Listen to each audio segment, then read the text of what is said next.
Good evening, viewers. Thank you for tuning in to The Couch. My name is Ama Pratt. Now, you are still watching Pan African TV, obviously, and thank you for doing that. Now, today on our show, we have a very distinguished guest. Now, I feel I'm not up to the task, of doing a proper introduction. I say that a lot, but this time, I'm really not up to that task. So I'm going to let him introduce himself to you. But I will just say this, that he happens to be the country director for UNAIDS. Now, that's major. Welcome to the show. Thank you very much, Emma. Welcome to the show. It's a pleasure to be here. You see, I was struggling introducing you. Yes, and I'm wondering why. Yes, because having this opportunity to sit and talk with you, obviously I had to do a little, research and find out exactly who it is that I'm going to talk to. And the information that I had, first of all, it was not what I expected, You are so sweet and so nice. And yet, the information, this is somebody who has, you've been through your own, socio-political stuff. There's been some prison in there. So, you're very multifaceted, can I say that? A person. And I would want you to tell me and the viewers about you. It's very interesting.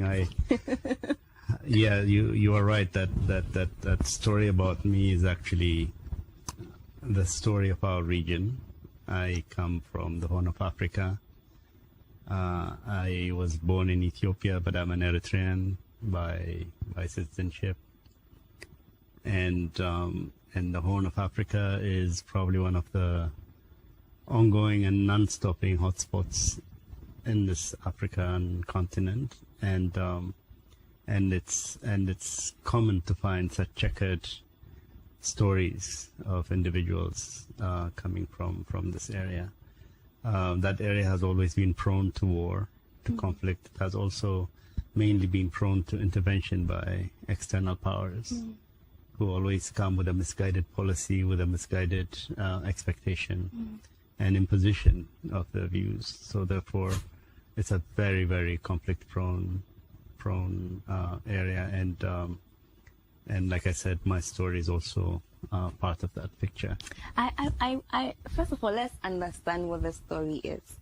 Then from there we can try and appreciate, who you are because of the story. Mm-hmm. So let's talk us through the story. Okay, like I said, I was born in Ethiopia.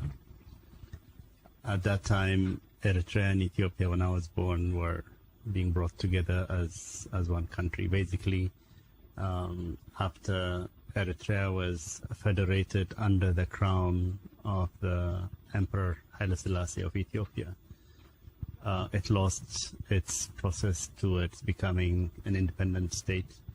It lost its right to self-determination. And all this happened in 1952. This is about, 7-8 years before Ghana became independent. So in terms of decolonization, from the European decolonization, probably Eritrea was the first country to be decolonized in that sense. But then just to be put under the federal arrangement with Ethiopia.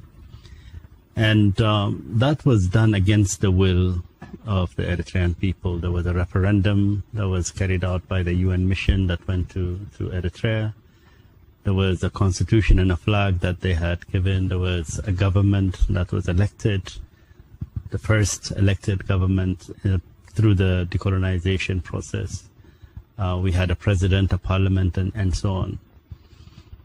But soon after the federal arrangement, the establishment of the Organization of African Unity was in sight. And that prompted the emperor to now think of a different arrangement other than the federal arrangement. Eritrea is located along the Red Sea coast, the southern Red Sea coast of the African continent. It controls the Bab el-Mandeb Strait. Very strategic, very well placed. Whereas the Ethiopian kingdom to the south of Eritrea was a landlocked kingdom. And when the Italians invaded Eritrea during the Second World War, the emperor fled and went on exile to England. And he stayed for the 5 years during the Second World War in Bath, in UK, where he was, able to see all these big ships coming in and out of Bristol and those ports there, and understood very well the value of having access to the sea. So when he came back to Ethiopia with the support of the British, who were fighting against the Italians at that time, because the Italians were on the Axis group and the Allied forces were led by the Brits, then it became a very strategic interest for him to have access to the sea. So as long as he had that access, he really didn't care much about the other democratic issues, the choices of the people of Eritrea, their right to self-determination, their will to be themselves and own their own country, which was a clear colony of Italy. And also prior to the Italian occupation, also had its own kingdom. It's called the Bahar Nagash, which means the kingdom of the sea. In the Bible also, the Eritrean Sea is mentioned a lot, and the Eritrean state. The word Eritrea comes from the Greek word erythros, which means red. So we call it Red Sea today in English, but in those days it was Hebrew and Greek that was used very much, and that's why you had that Eritrean Sea. So it's a very long civilization. It's got its own written language, it's got its own laws, and history is documented. But anyway, for the emperor, the strategic issue was that access. And once that access was achieved, and when they developed the charter for the new African organization, the last charter article that was entered into the charter was an article that talked about recognizing each other's border at the time of that signing of that charter to establish the organization. So before that happened, about a year before that, then he annexed Eritrea after 10 years of federal arrangement, abolished the government, abolished the parliament, threw everybody out, and a lot of the leaders fled the country. And then that started that new relationship between the two countries, where those Eritreans who supported somehow to be linked to Ethiopia because they were tired of being colonized by Europeans, so they always felt a black brother, a black country is better than a European country. So they moved in that direction. So there was a big political party that supported this unity. And people like my father were also in that group. So that gave the emperor that opportunity of getting these highly educated Eritreans, advanced in many cases, to help him establish the modern state of Ethiopia as we know it today. And this is where now that Eritrea, Ethiopia becoming as one state for the rest of Africa, as most of you know. You don't know the history of Eritrea because you simply think, oh, those two are the same countries. Yes, we look alike. We have populations and communities, cultural communities that have the same kind of religion, same kind of culture, same kind of food on the border. But Eritrea has distinct tribes, nationalities, 9 of them, very distinct. Out of these 9, I think it's only the 2 of them that somehow are related across the border ethnically with the groups in Ethiopia, but the rest are not related to Ethiopia. After the abolition of the federal arrangement, then Eritreans went to war in 1961. So it took 30 years of independence war to get our independence in 1991. In the meantime, in Ethiopia, a lot also was happening. There was a coup d'etat that took place, and the emperor was overthrown. That was the government that my father worked for, and my father was in the army. He had risen to the rank of lieutenant general. He was the chief of staff of the armed forces during the emperor's time. And during that coup d'etat, 60 ministers and generals were assassinated by Mengistu Haile Mariam and officers that carried out the coup d'etat. And with that, we lost my father. This was on November 23rd of 1973. And that's where the Red Terror campaign began, a very Soviet-like campaign in Ethiopia, where quite a number of people who had either higher level education, higher level income, but by class, were really targeted. A lot of people were killed. Over that period of the Mengistu regime in Ethiopia, it's estimated about 1 million people perished, and several millions also fled the country. At that time, I was in my mid-teens. It was a very difficult time. But I happened to finish high school early because I was being double promoted. Stupid thing to do, by the way. I despise an education system that accelerates you beyond your age, because you always become the youngest in class and the most bullied, so therefore you end up becoming the toughest, I suppose, but you don't have fun. So it was like that. But at that time, our family was also targeted directly by that change, by that coup d'etat, along with the emperor's family. All the families of those 60 officials that were killed were also imprisoned or banished or thrown out of the country. So my mother was in prison, as you know. A brother of mine was also in prison. I myself was also in prison for 2 years. But this kept on and on and on, and as the days went by, quite a number of people of that caliber and class and people of that background literally vanished from the country. But then later it started to become a revolutionary, Marxist,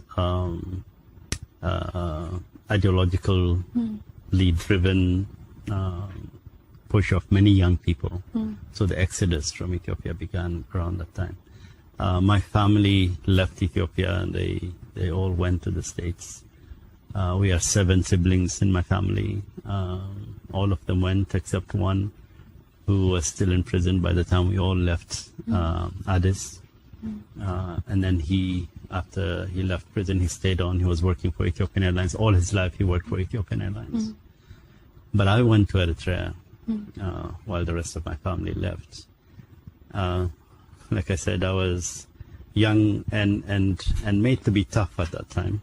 So my choice was no. When something like this hits you, you don't bow down and walk away. So I chose to fight, and so I went to Eritrea and I joined my colleagues with the Eritrean People's Liberation Front. It was one of the foremost liberation organizations on the continent. Very well organized, very well disciplined. An organization that had an ideology of participation by all, where we had women in the army, 50% women in all aspects of work we did during the struggle, both inside and also abroad. Over half of the Eritrean population was pushed out of Eritrea. There was a scorched earth approach to push people out of their villages, burn villages down, so that as many Eritreans as possible left the country. So a lot of talented people, a lot of educated people, a lot of young people left the country. So it was depopulated by that much. And so I know when I come here and talk about it, it sounds unique, but when you go there, this is everybody's history. You will not find a family that have not lost somebody to the war in the family, or that had not lost somebody to exile in the family, or that had not lost somebody to imprisonment. It is one after the other. So that continued until 1991, when we now militarily pushed out the Ethiopian forces, and even went beyond Eritrea into Ethiopia in support of the movement in Ethiopia, which is a government today, to help them liberate Addis and Ethiopia, and also some part of Rwanda as well, with Paul Kagame and his team. So that ending gave us a very new beginning. A new beginning where now we have to adjust with the smooth world, where wars are done over tables, where wars are done over lobbying, where interests are constantly changing. So it's a complete new order now. It's a new order. Yes. That's something that I found very interesting. You know, that's something that I've heard you say before. You know, you talk about how you come to Ghana and you appreciate the system. You know, and this is something that I think we take for granted without even realize. I don't think we are very conscious, you know, of it. You know, I think that some other African countries whose history perhaps are not like that of your country tend to take that almost basic and yet very crucial, you know, thing of structures for granted. It's interesting that when Obama came here, it's the very thing he spoke about, and I just want you to say something about that. Yes, it is very true. It's an envy to anyone who comes from my kind of background, and also an envy to many other African countries. The institutions in Ghana, like you said, lots of complaints we hear, yes. I complain too. Yes, I've heard you. But I think it's the human capital, the quality of people you have in this country who can understand and go beyond that system and see that it's not delivering enough for them. But what I see is not how much the system has become efficient, sustainable, and delivering. But to me, I see when things come to a critical point, we have a fallback. Yes, we have a fallback. It works.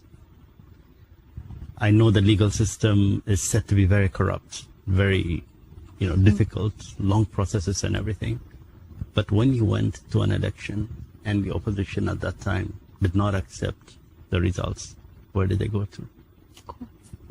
And that shows you that there is a system in place.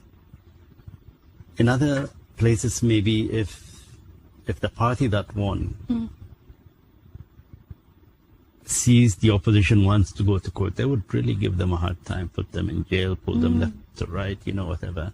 But here, but the dignity, the fact that people have dignity, the fact that people can say what they want to say and be able to do something about it using the system is what speaks for itself a lot. And again, also on the other hand, as much as we complain about many economic, social, and other problems in Ghana, you have to look at what are the major markers about Ghana that define the people, that define the direction people want to. I know this sounds a bit sentimental. I do understand the realities, but there are certain things that happen that define people. For example, in 2012, I came from Kenya to Ghana, and when I was in Kenya, the 2008, 2007, 2008 election was a very bloody one. There was a post-election violence that took lives of very many people, and hundreds and thousands of people were displaced. There was a lot of mistrust that came as a result of that, and probably changed and redefined Kenya forever as a result. So I saw that. And I was part of the mediation team. I was part of the process before the Kofi Annan team came to take over. I have seen it, how democracy can shake a society. But then I came here in 2012. For the Ghanaian standard, the 2012 election was a very heated one. And many people were telling me when I came diplomats included, there are some serious hotspots in Ghana, we have to watch out this election, we have to also declare some level of alertness so that we are able to move out or whatever. And I just kept on saying, but what are those indicators? What are you seeing? What is happening? You have these hotspots in this place, this place, this place. And they're, mainly with this party, mainly with that party and whatever. And then so I said, so what happens in those places? So no, there's a possibility that some people will go and they will fight. I said, how will they fight? Well, they will just hit each other. I said, like man to man. Like blow to blow. Yes. So, I realized that what was being seen as a very violent or whatever here was not by any measure a comparison to anything else. So I said, okay, well, let's not rush towards, going any other direction in terms of how to look at it. But let's see if these things have the potential to turn the country into a violent country at that point in time, then we need to be able to look at more serious indicators, which never came. And the election day came. And again, another thing that really hit me, there were about 100 and something polling stations where the verification machines had failed. And people were lined up there the whole day, waiting for either other machines to come or something. And they didn't get to vote. People were lined up from dawn. Yes, they didn't get to vote. And I remember looking at the eyes of Mr. Farijan at that point, whether this man is going to panic or something is going to happen, because most of us that were observing were really at a point of panic. But what he did was very simple. He went and he said, okay, these polling stations, we will fix the problem, come back tomorrow and vote. Yeah, I remember that. And what did Ghanaians do? We waited. They went home, we waited, had their dinner, had their good rest, we waited, and came back the next day to vote. And no incidents. Yeah. That is a defining thing. Because in other places, that would have been a call for war. Seriously. That's a positive note on which to go for a break. That's a great note on which to go for a break. So viewers, this will be a point at which you grab a bottle of water and drink. We'll take a quick commercial break. We'll be right back.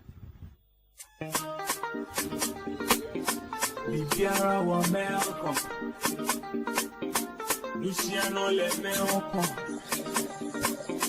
no fiano ye melko. What are you looking for? Milk on gas and salt. Great discounts, don't go. Yamati so. Best bargains on our days. Everything here is about gaining. High quality. Be a priority. Tell your mom, tell Poppy, tell your actually everybody.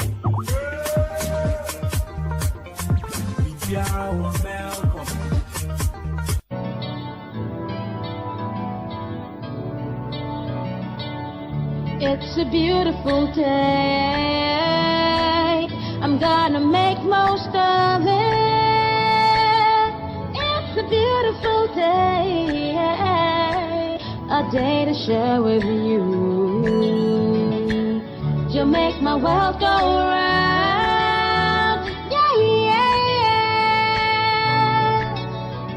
It's really got me saying, NASCO brings home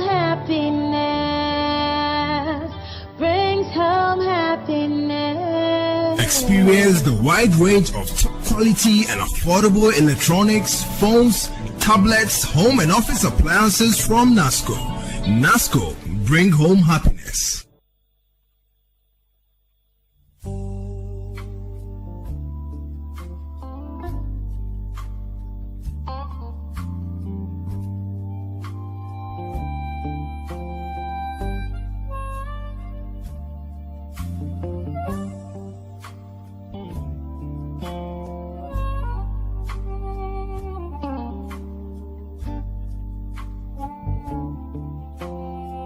Bill.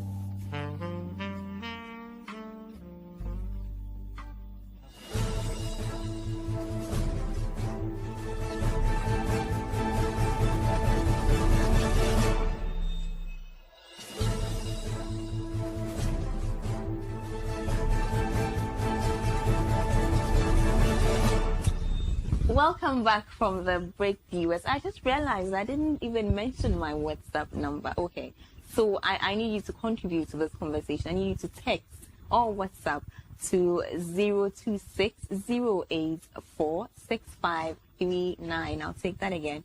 It's 026-084-6539. You know, join this conversation.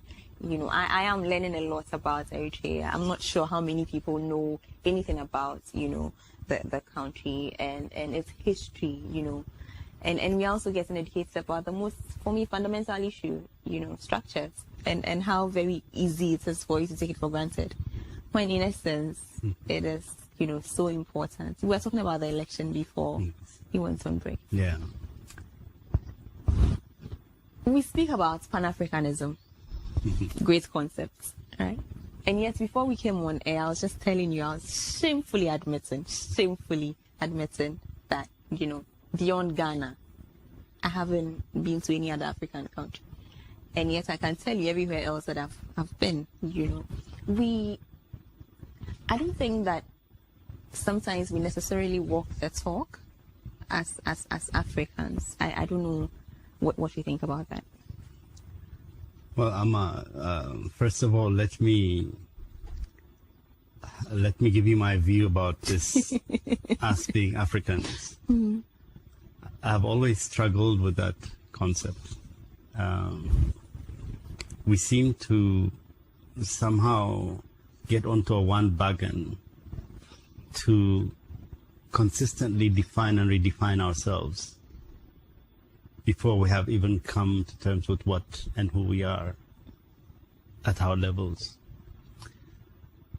When the Pan-African movement started, the real history behind that was, we are black people, we have a land, we must have a nation of our own. That is the bottom line. Then came in some very intelligent people like Dr. Nkrumah, who put substance into what Pan-Africanism should be. And in as much as we understand Pan-Africanism until today, we are all political Pan-Africanists. Because at that point in time, for Dr. Nkrumah to give substance, the best pen he had was to politicize the movement. So it becomes a common interest for all of us Africans, because for the first time we found a definition about ourselves. For the first time we saw ourselves as viably available to have our own identity, to have our own state, to have our own destiny, political destiny. I think he took it a big leap forward, but then nobody picked up the dribble after that. It didn't transform into a movement that keeps regenerating and recreating itself as each generation comes into the scene and as new developments take place on the continent. So we have that missed opportunity. Yes, we did create the political unity, but I don't think that was really the dream of Dr. Nkrumah. I think his was not each nation existing in its own, artificial border, and then having its own little flag, and then becoming a unity of nations. I think he went beyond that. He saw the nation is something bigger that should have all of us together. But unfortunately, for that political premise, we had these artificial nations as a basis for that. So they're a misfit as they are anyway. They are the boundaries are wrongly drawn. A lot of things have gone wrong. So we haven't been able to make that change. But I'd ask this question, and I like what you say. I really like what you say, because the present-day Ghanaian, present-day African, if I'm to generalize, if you ask them about Pan-Africanism, I think what you hear is, what you eat, what you wear, what you look like, things like that, which I think are perhaps not the essence. Yes, these little issues, of course, make up the big issues, but I would have thought, or I would have hoped, that Pan-Africanism would be much bigger than that, you know, way broader than that. For instance, when we started this TV station and called it Pan-African TV, you know, oh my goodness, the number of people who walked into my office and said to me, well, we are watching to see how you can sustain it. And I would always ask the question, sustain what? You know, like, when you think Pan-Africanism, what is your expectation? So it's brilliant what you're saying, you know, about us, first of all, knowing exactly what it is and making sure that it can adapt to now, today, you know, what Pan-Africanism is today, or what it should mean to me and you today. So perhaps what I'm asking you is for you, what is it today? Or what should it be? Yeah. Your questions, your issues are what the issues should be, and not necessarily that other big picture you're talking about that nobody sees except a few of us. If I am from Eritrea, and you as a Ghanaian have no clue what we eat in Eritrea, and if I walk into Ghana from Eritrea and I had no clue what Ghanaians eat, that's where now the biggest failure begins. That's what I mean. We don't have enough information about each other. We don't have enough information about our histories. We don't have enough information to draw that basic line, that lowest line for our integration as an identity, as a culture, as people, probably sharing commonality of history, but at least, and today, commonality of interest. What is your interest as a woman, as an African woman, as an educated woman, as somebody who has occupied a space in the development process of your country? What is your thing? I need to be able to relate to that. So I think that's where we need to start to think. I look at interest probably as a potential driving force for the new definition of Pan-Africanism. If in that one generation of our fathers, there was that political will and political level of consciousness and understanding for them to say, let's forge a unity, let's find a common identity, let's move, because we are stronger when we're together. The way we are, you know, we're divided, it's not going to work for us. That is the generational consciousness they had at that point in time, which worked, which defined what was at that time. For us now, and now for your generation more importantly, it's quite important to understand what is your interest. And sitting here in Accra, Ama, what will be the interest of your colleague like you who's probably doing the same thing, asking the same questions in Uganda, in Eritrea, in South Africa, in Botswana? You don't necessarily have to have a physical visit to these places for you to have that sense of commonality. Connection. But you need to use, like what you're doing, whatever means are available. If you see, I read some report just recently that the level of achievement of African students in the European, especially UK and Canada and US universities is a level of achievement that was never attained by anybody else in the past. Now this tells you that brain-wise, our young people are no less than anybody else. But have we spoken to their interest yet? And I think our movement as a Pan-African has run out of steam because it has not recreated itself. It has not reoriented itself.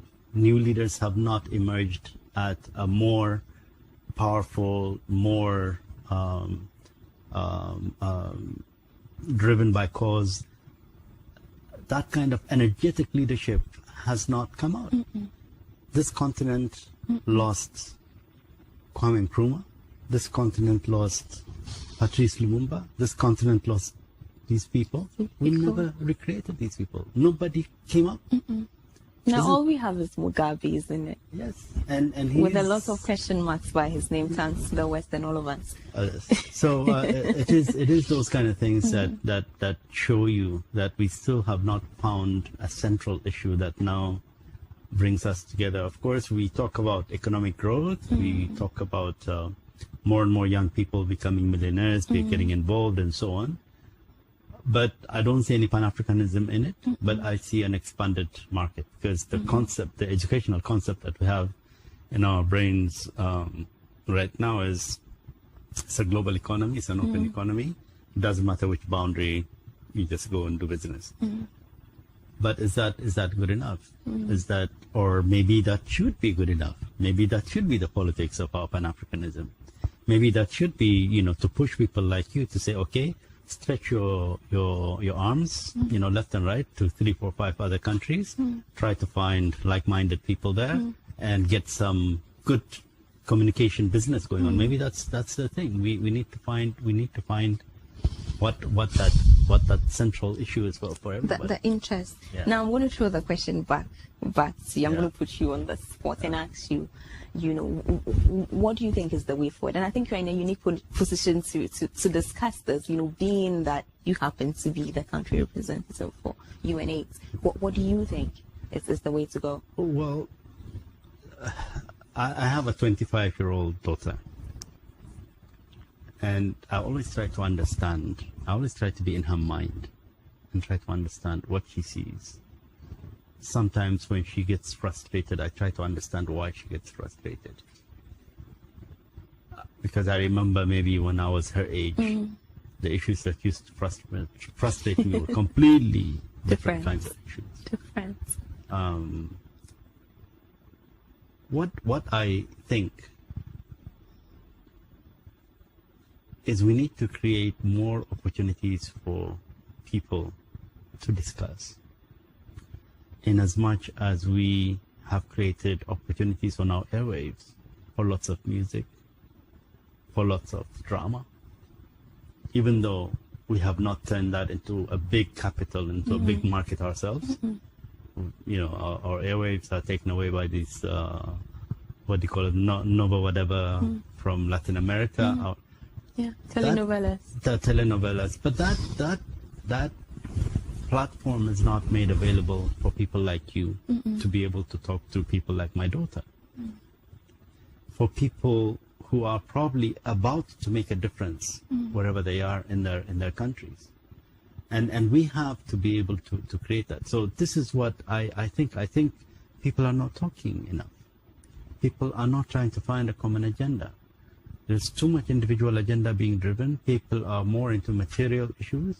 And so therefore they have left this challenge and vision that they need to have in order to be able to create that bigger picture, what in the end may be the Pan-African of the future in place. That's what I think. You're not talking enough. Absolutely. Or perhaps we are just talking down at people and not listening. Is that also a possibility? Present-day Pan-Africanists, and we have some of them around, a few of them. Is it possible that all we are doing is just, talking down other people? You should be doing that. You should be thinking this. And like you're saying, just not listening. Yeah, you see, the way Western education has manifested itself in people like us coming from this continent is, I think we have ended up being highly polished orators with very little capacity to move agendas, with very little capacity to start revolutions of change. But we talk. We are very good. If you see, on average, this is now not only here, but everywhere, when you look at the educated elite that has not taken science, is all talk. I agree with you. It's all talk.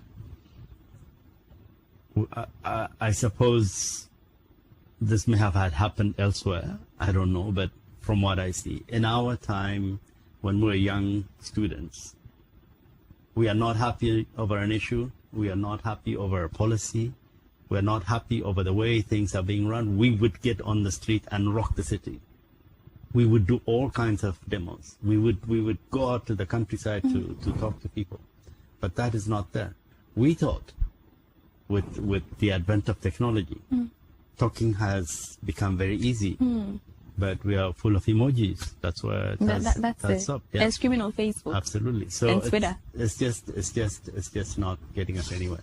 So I really think that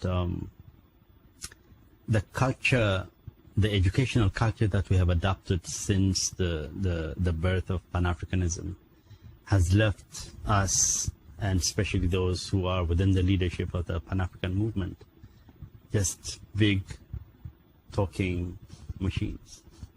No vision, no recreation, no change.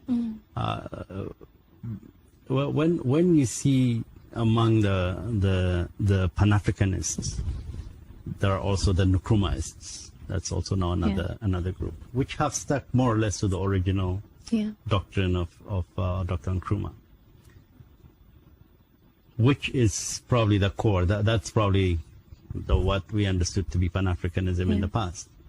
But that is also something that now needs to question itself and see, how do we place it? How do we attain generational transformation? How do we attain leadership creation among the younger generation? I think that it needs to be from a cause of highlighting and plight and whatever. It has to turn itself into a cause of reorganizing and organizing the young people. One of the former executive secretaries of the movement, a Nigerian guy, Tajuddin, used to say, don't agonize, but organize. I think that's what we need to do, and we're not doing that enough. Enough of organizing. Yeah. Enough of all the comments and the criticism. Yeah. The much talk that we do has to somehow translate into some action. Totally agree with you. Let me read a few of my messages there. This one says, Sis Ama, I always learn a lot from your programs. Nice show. Good evening from Paddy. Hi, Paddy. Of course it's from Paddy. Thank you, Paddy, as always. First message to come in. Okay, this one says, Irama, I just love your man, how he speaks, his cuteness and his composure. Guess what? I can't even mention his name. His name is Nana Kofi from Sunyane. You want to help him mention your name? Mention your name. my name is Gimay Haile. I know that Gimay is always difficult for people here to pronounce correctly. So I say my name is Haile. Haile seems to be easy for many Ghanaians because they're associated with Haile Selassie. But in my case, since the Ghanaians have taken Selassie, I'm left with Haile. So I am Haile. Okay, this one says, good evening, Ama. I just want to let you know that I admire you so much. Your composure and professionalism is admirable. Keep it up. I am watching your show with Sir Gimay Haile. Very interesting. Well, thank you. But you did not tell us your name. You know, it would be nice to, say thank you to you by name. So next time, please do tell us what your name is. This one says, Joshua Anambi. Okay, let's just leave it there. From Garu Timpani. I truly find your program educative and inspiring. Like Sir Gimay is saying, as Ghanaians, we take the peace we are enjoying for granted. We must guide our loins to appreciate and protect the structures that provide us such peace. Well, thank you, Joshua, for sending that in. Let's talk about UNAIDS. Talk to me about that. What's your mandate?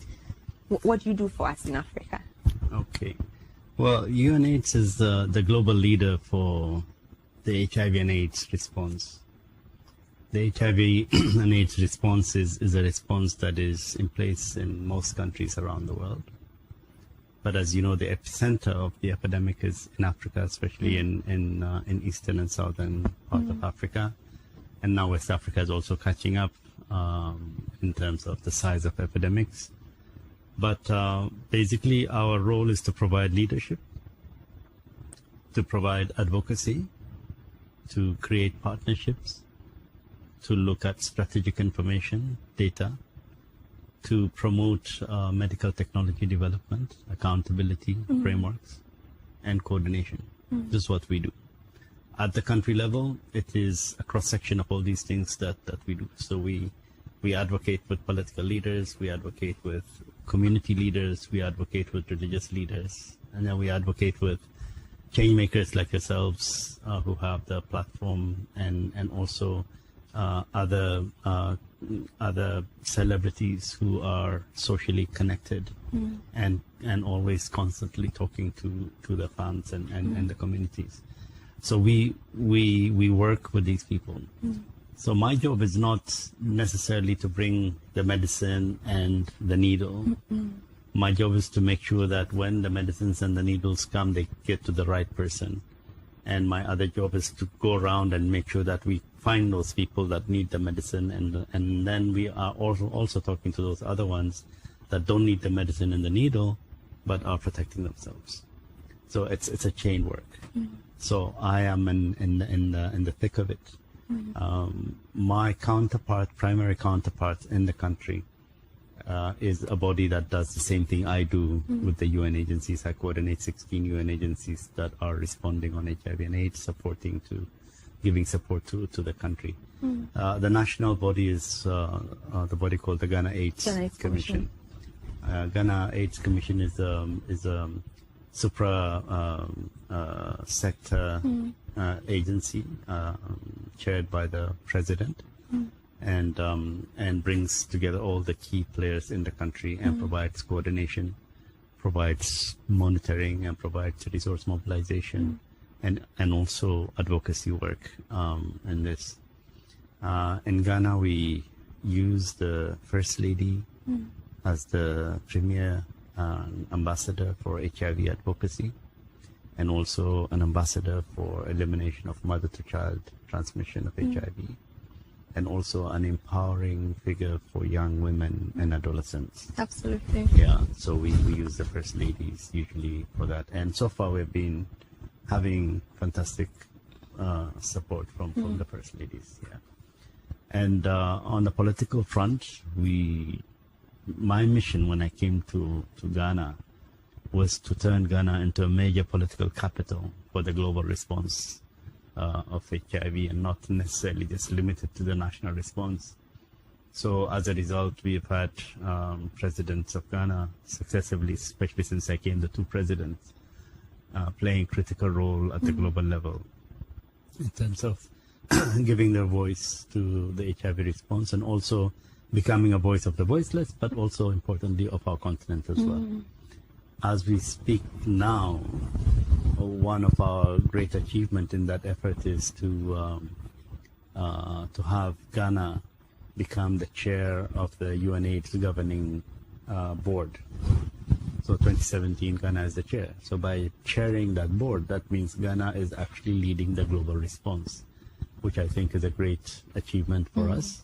As a country, and also as a team. Yeah, absolutely. Again, positive notes go on every corner. I don't know why you keep doing this too. You always let us go on. It's very positive.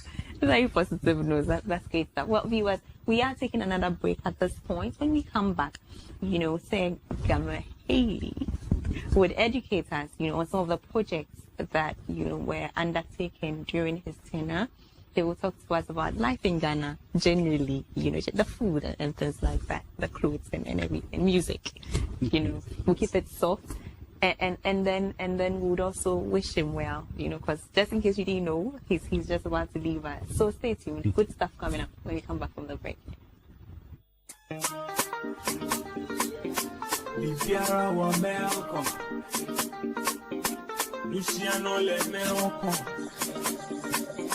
No fear, no email. What are you looking for?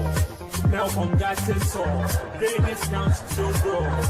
Ama Pratt so best bodies on our days. Everything here is about gaining high quality. would be a priority. Tell your mom, tell Bobby, tell your actually everybody. Yeah, welcome.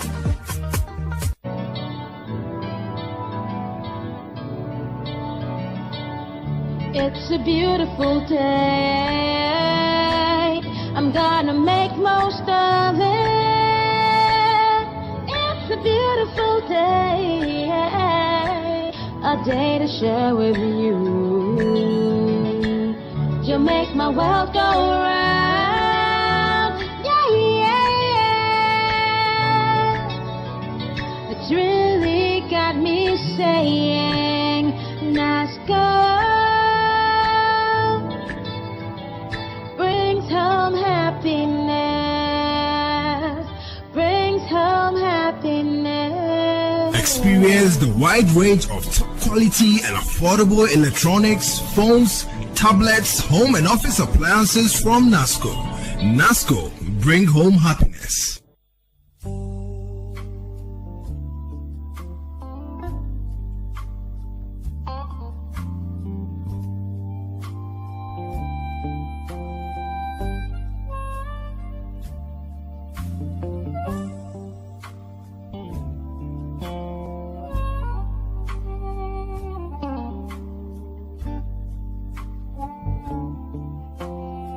Bill.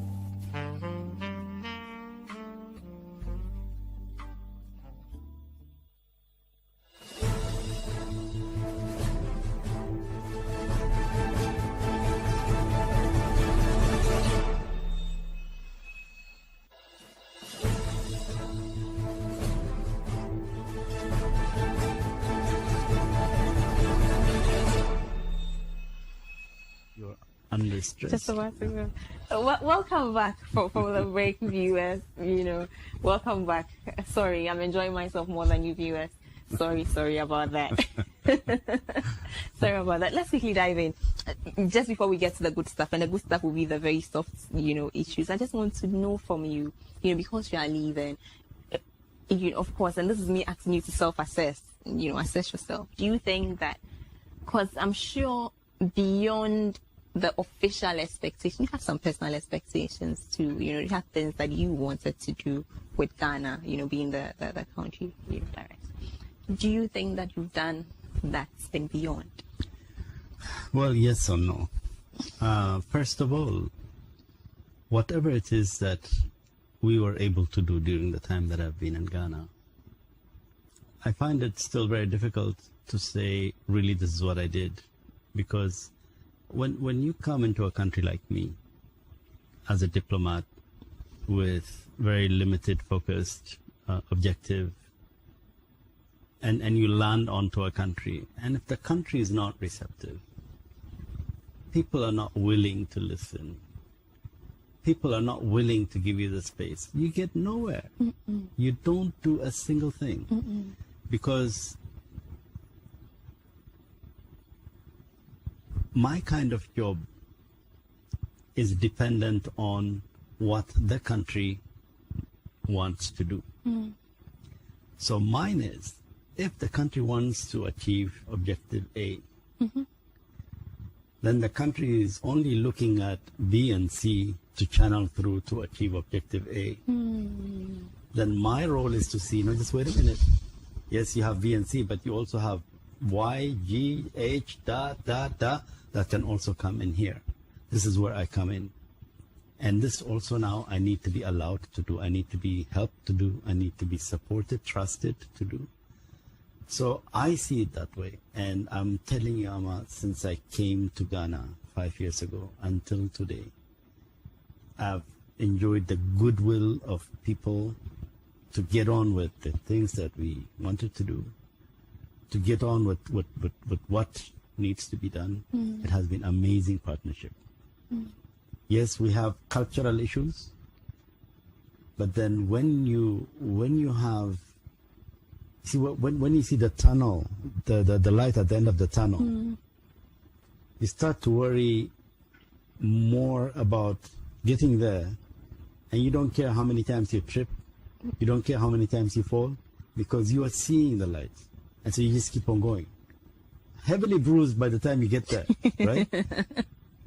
But then when you have the will of people to move with you towards that light at the end of the tunnel, then you start to make sure that the road leading up to that one is also paved very well. And I think that's where success is measured. What had happened in this 5 years. We got a very important strategic act passed by Parliament, the new Act of Ghana AIDS Commission 2015. That is a very fundamental one. And that is, I'm telling you, the best act we have on the continent.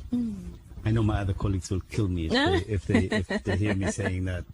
But that act really went zeroed down to the real issues that we see as the most difficult obstacles we have in the successful national HIV response we have in Ghana.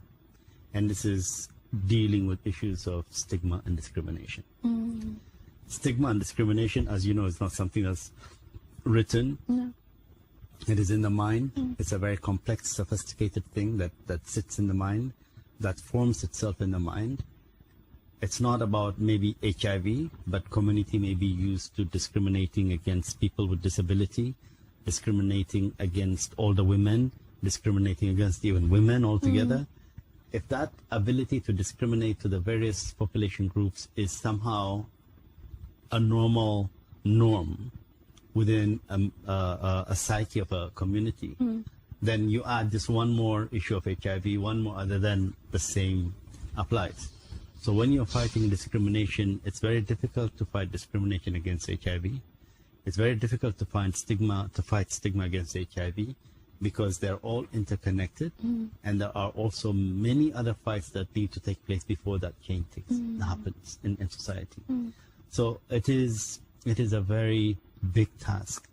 The fact that the national law has recognized that challenge and that complexity of this issue, and the fact that within the realms of law, that anybody violating this, especially authorities violating this, could be held accountable, is a major, major, major achievement on its own. So I really congratulate the country on that one. It's a big thing.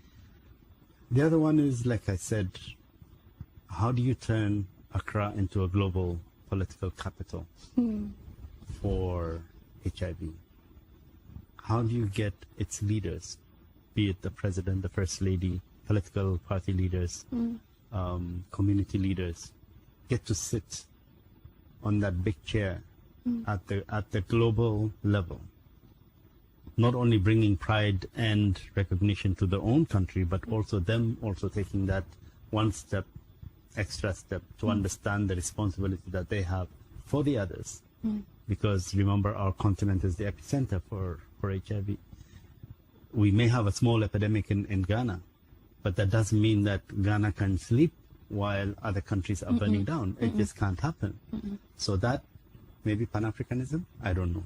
But that sense of responsibility is something that needs to be recognized and understood by the leaders for them to put their best foot forward. So I think we have achieved that.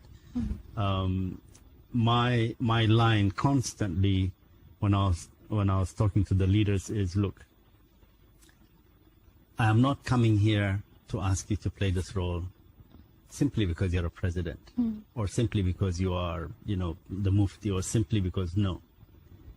I am coming to ask you to play this role simply because you are from Ghana. Africa loves Ghana. This is the only one country on the continent that nobody has issues with, but more affiliation with. Because remember, as I said earlier, for the rest of Africa, the leadership, the country that helped us define our Africanness was Ghana. So that goodwill, that love for Ghana continuously exists until today. Especially when it comes to roles of leadership, everybody's happy to have a Ghanaian speak. And for us in Africa, we have seen Ghanaians building Africa. All the civil service structures in Africa were built by Ghanaians. All the big technical issues and support that came as advice came from Ghanaians. Even if you take a walk around the world, if you see any African achieving big things, it will probably be a Ghanaian. And we even had a Ghanaian for the UN Secretary General as well. Yeah. So Ghanaians are high achievers, and they're accepted. So when you are a Ghanaian, I say, okay, Ama, there is going to be this meeting of journalists or law experts or gender people or whatever. Can you please go? They would love to have a Ghanaian. So that is also something that you bring to the awareness of people, and that's what we have been doing. And this has been just going one after the other, and there has been a lot of good work that has been done. As a result, if you see now, the president is a convener of the SDG advisory group. This all started with HIV. And then immediately after the HIV, when the former president was a member of the Lancet UNAIDS Commission, which is a very prestigious commission to be, he was a commissioner. And then immediately after that, the Ebola issue came. So because of the role they played in that, we said Accra has to be the nerve center for this global response on Ebola around this region. So Accra became the center. So this is how, once the global recognition is in place, it is easy to play global games with Ghana in the lead. So that we have achieved. And as we speak, like I said earlier now, 2017, Ghana is the chair of the UNAIDS Global Board. So that, we can't ask for any more. That we have hit the nail on that one. Nice on the head. Yeah, and this happens because the ministers of health successively, previously Honorable Alex Segbefea and now Honorable Ajaman Manu, committed, highly committed to play that role, and it happened. So that is on the political front at the global level. On the advocacy level, we've had very effective role by First Ladies. The previous First Lady was the president of the Organization of African First Ladies. The current First Lady is the chair of West African First Ladies. What more can we ask? And even the current one has the potential of even, looking at a possibility of being a president as well. So it is, again, that acceptance of Ghana by others that makes it possible. So my job has always been make sure that when we put our foot forward, we put our best foot forward. Best foot forward. Yes. And Best that we foot take the forward. best people along, and that we assign the best people to do the job, and that we have consistency, and that we don't have systemic failures. This is what I have been doing, keeping the dust from going up, somehow, somewhere. So this has been another successful area. And in terms of social advocacy, I don't know if you remember a campaign we started about 3.5 years ago called the Protect the Gold campaign. Oh, yes. That campaign just lit up Ghana. And because it lit up Ghana, it now became the example for many other countries to replicate what we have been able to do here. And that one, I also enjoyed it very much because first of all, it was not a traditional way of doing advocacy. It was a very different way of doing advocacy. My belief is you have an issue in the country, articulate that issue. Once you have articulated that issue, then communicate that issue. Once you have communicated that issue, then have people run with it. You don't need to own it. You don't need to be the one sitting in the middle of the table. You don't need to be the one to convene the meetings. Let people run with it. So with that, what we did was we looked at the facts in Ghana on HIV, and we said, what is fueling HIV in Ghana? Is it because people are not getting it right? What fuels it, and where does it go? So our programs showed that we had made very good progress with sex workers, because in the past, the infection rate and the prevalence rate among sex workers was quite high. And also among men who have sex with other men, also quite high. Said, let's zero down on these people. Despite all the stigma and all the discrimination and all the other issues about this, left, right, whatever people say, and you, media people of all, the worst, stigmatizers on these key populations, we said that's where the primary drivers of the epidemic are. So let's go there. So of course, that's what we do. And we went there. When you see now the infection rate among sex workers has gone up from as high as 70, whatever it was, down to 10, 11% now. Wow. And the one among men who have sex with men also, the same thing has come down dramatically. So when you see our overall infection graph, you see that the infection rate in Ghana is coming down. All the way down. However, that is the general one. When you dissect that and then apply population groups, apply social indicators, and also locations into that, then a new picture emerges. You see this picture among the urban community. The infection rate is not coming down. It is stagnant, even with a little sign of going up. In the urban communities. In the urban communities. In the rural communities, you see this declining because there is less and less threat happening there. Why? The population of Ghana is moving into the urban centers. So majority of Ghanaians today live in the urban centers. Sure. So that means HIV has fast become an urban epidemic. So you focus on the urban, and then you find that urban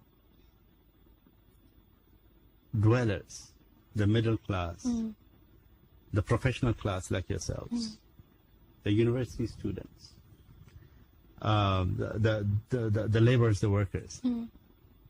This group is the lowest condom user ever. Wow. Now, if you're not using condom, the first step towards self-protection is not in place. Now, forget all the other additional problems. Stigma, everything comes, then it really becomes a very complicated issue. That's one. Second thing, in as much as Ghana is being touted to have a very fast economic growth, and that its classification now has gone up to becoming lower middle income economy, by overall nature, Ghanaians are not very much health-seeking people, especially the urbanites. Somehow, health issues are not the central character of many people. They wait until they get to a certain stage, and then that's when they're dragged into the health facilities. Hospital. I mean, So yeah. So that We don't go to the hospital until we are sick. Absolutely. That's the truth. So people have this tendency of saying, okay, no, this is not my problem. That part of the no, forget HIV, even other things, non-communicable diseases, diabetes, the hypertension, and all that. People don't know until they hit the roof with these things. So that now prevents a lot of people from knowing their HIV status. And then the third one, which probably is now beginning to play more and more of an important role, is a lifestyle issue that you see in the urban centers a lot. And this is having more than one sex contact or partner in some cases. From a UNAIDS point of view, of course, I'm nobody to come and tell people what to have contacts with who and what not. That is not the issue. But what worries me, and I'm not conservative enough to say this is, morally acceptable, not acceptable. There are people who see those things and who guide those things and protect those things.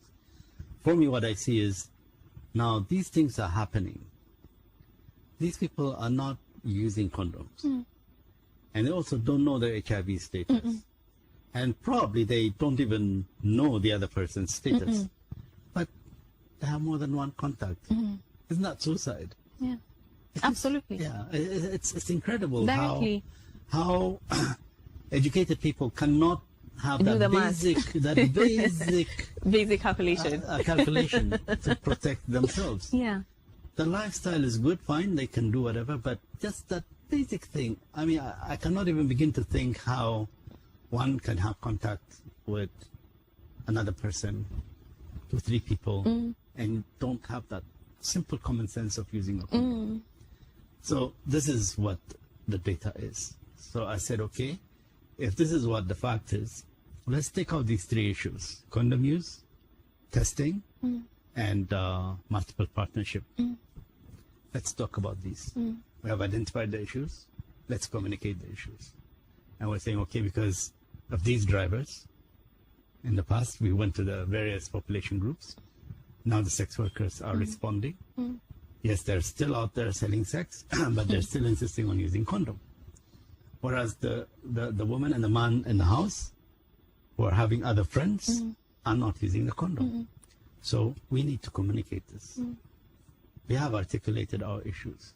Where do we go to communicate? How do we communicate this? Yes, one was simply the traditional media to come and appear and talk about it like what I'm doing now. But beyond that, it has to also be a discussion point in the homes. It has to be a discussion point in the chat groups. It has to be a discussion point, informal, formal, in many places. So we sat down, we calculated who are the people in Ghana that will help us achieve in terms of reaching 1 million youth, especially in the urban centers. So when we did this pyramid analysis of the people who have the following, like you are in there and many others, we identified 130 names. In fact, not only 1 million, but that could give us even as many as 7 million people on social media. Ghanaians in and out of Ghana. We said, okay, these 130 people have a minimum of 20% active followers. That retweet, resend, discuss, what comment, whatever, like Follow. what you have your followers that write to you right now, those kinds of people. So we calculated the percentage of active, the average percentage of active. So we selected these 130 people and we said, let's now invite these 130 people to be our pledges and our ambassadors in this thing. And when we started to invite, I tell you the flow, we ended up getting quite a number of celebrities and social, political leaders, community leaders to come and partner with us, which has never been seen in the past. But also our target was to have 100,000 Ghanaian youth pledge by signing before our Black Star team went to Brazil for the World Cup, because we use that's the Protect the Goal comes from that. And we use the football concept to transmit a message of protection. We ended up getting over 1 million pledges when we had targeted only 100,000. So that was a very interesting campaign that went out to almost everybody. So for the most part today, people Protect the Goal is almost a household thing. Almost everybody knows about it. I saw that. Yeah. I And saw then that. the other area that we looked at was bringing in traditional leaders into this. And especially more than the chiefs, I work very closely with the Queen Mothers for obvious reasons. Queen Mothers are the kingmakers in this country, so why are you wasting your time talking about this? Let's go straight to the point. Power brokers. Yes, power brokers. Direct to source. Absolutely, and wonderful, wonderful people, amazing, and I learned a lot from them. Very dignified people who really believe in the culture and the tradition, and are also very much aware. And like I said earlier to you, the human capital in Ghana is what is the most attractive thing. People are educated, people can analyze, people can understand. If you are a fool by not being able to open your eyes and you stop at just the politeness of people, you're lost in Ghana. But if you go beyond the politeness of people and appreciate that human capital that the country has, then you see all these potentials of being able to achieve so many things. So much. And that was my approach, and it was quite Absolutely, because and this is something that I say all the time. I say for any issue, and it's not just about HIV/AIDS. For any issue, gender, anything, equality, any issue. I think that our society is largely cultural. We are very cultural. So if you keep using the traditional stakeholders, if you keep the conversation up there, you miss it. Yes. You know, so you need to go down, Yes. enrich, like you rightly did, traditional leaders, you know, pastors. Did you involve the pastors in any way? Yes, our pastors also. Yeah. Yes, Yeah. yes, Yeah. Especially. Absolutely. Yeah, through the Great Ghanaian way Commission. to do your work. So, you know, I asked you to self-assess. Now I'm going to assess you and tell you that you've been amazing. I mean, I think every Ghanaian knows you. I doubt if there's any Ghanaian who doesn't know. Yeah, you know, and that's something, because you stand for something. You know, it's unfortunate that I didn't meet you till your last day. Bummer. I know. Very unfortunate. But, well, I wanted to ask one last question about HIV/AIDS, and that was about this new thing we have here now, where you have people saying that we have been cured of the disease. You know, we've had that. You know, we've had real life ambassadors, you know, people who have been known perhaps even as faces of HIV/AIDS in the past, suddenly come out and say that I don't have it, you know, I never had it. And, you know, I was going to ask you about how that has perhaps derailed, if it has, you know, your work. But, you know, I'm being signaled left, right, and center that time is up. So I don't know if you could make a very quick comment on that. Yeah. Well, you see, for us, your status, be it negative or positive, is your personal issue. How you want to present it is your communication with your community. Has nothing to do with what we do and what we aspire to do.